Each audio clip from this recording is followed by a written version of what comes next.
Hi, நம்ம எப்பவுமே ஒரே மாரி பிரியாணி செய்யறத விட கொஞ்சம் வித்தியாசமா செஞ்சு பாருங்க. அவ்ளோ சூப்பரா அல்டிமேட்டா இருந்துச்சுங்க.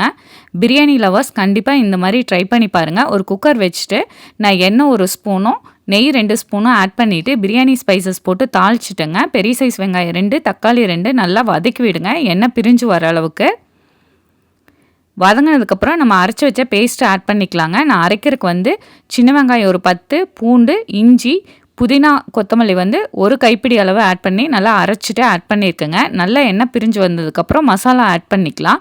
பிரியாணி மசாலா 1 ஸ்பூனு, காரத்துக்கு சில்லி பவுட்ரு, ப்ளைன் மல்லித்தூள், உப்பு ஆட் பண்ணிவிட்டு அதையும் நல்லா மிக்ஸ் பண்ணி விடுங்க. எண்ணெய் பிரிஞ்சு வந்ததுக்கப்புறம் நீங்கள் தயிர் ஆட் பண்ணிக்கலாம். தயிர் ஆட் பண்ணிவிட்டு சிக்கனை நல்லா வாஷ் பண்ணிவிட்டு ஆட் பண்ணிக்கிங்க. சிக்கனை ஒரு 5லேருந்து 6 நிமிஷம் மீடியம் ஃப்ளேமில் வச்சு நல்லா வதக்கி விடுங்க. சிக்கனில் இருக்கிற தண்ணி எல்லாம் வெளியில் வந்துடணும்.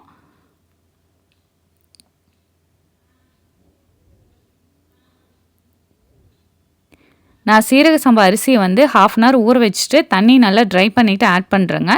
நான் 1 டம்ளர் ரைஸ்க்கு 2 டம்ளர் தண்ணி ஆட் பண்ணுறேன். உங்கள் ரைஸ்க்கு தகுந்த மாதிரி நீங்கள் தண்ணி ஆட் பண்ணிக்கலாம். ஃபைனலாக லெமன் ஜூஸ் அரை மூடி புழிஞ்சிக்கலாங்க.